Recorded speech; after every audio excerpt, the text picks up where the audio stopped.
L'Écriture décrit les habitants du monde comme étant corrompus aux yeux de Dieu et pleins de violence, mes frères et sœurs.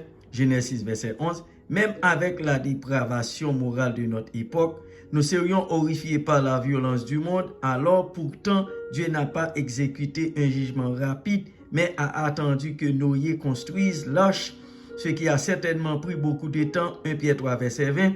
Lors du jugement de Sodome et Gomorrhe par Dieu, mes frères et sœurs, sa patience s'est révélée lorsqu'il a promis à Abraham qu'il n'exercera pas son jugement s'il y avait au moins 10 justes dans la ville. Genèse 18, verset 32. Dans ce contexte, mes frères et sœurs, Sodome et Gomorrhe avaient non seulement péché, mais une grande clameur s'était élevée contre elle. Verset 20. Pourtant, Dieu était prêt à faire preuve de miséricorde envers eux, tous pour le bien de 10 personnes seulement. D'autres exemples de la patience de Dieu incluent ses relations avec les Cananéens.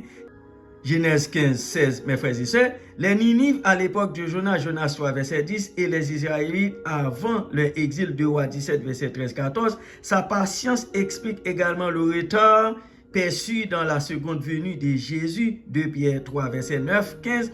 La démonstration la plus exceptionnelle de la patience de Dieu se trouve peut-être dans la personne de Jésus. Le Fils de Dieu a revêtu la chair humaine, a vécu parmi sa création et a relevé les défis de son ministère. Il a aussi patiemment succombé à l'humiliation sur la croix afin d'accomplir son œuvre rédemptrice pour l'humanité.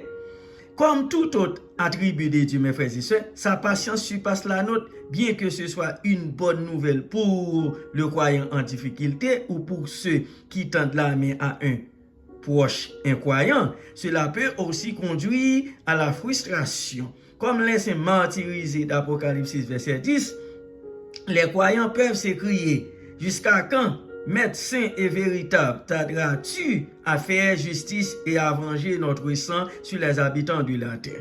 Pour nous finir, mes bien-aimés dans le Seigneur, même dans notre doute, nous avons confiance que Dieu est absolument maître de la situation et qu'il est infiniment bon envers nous.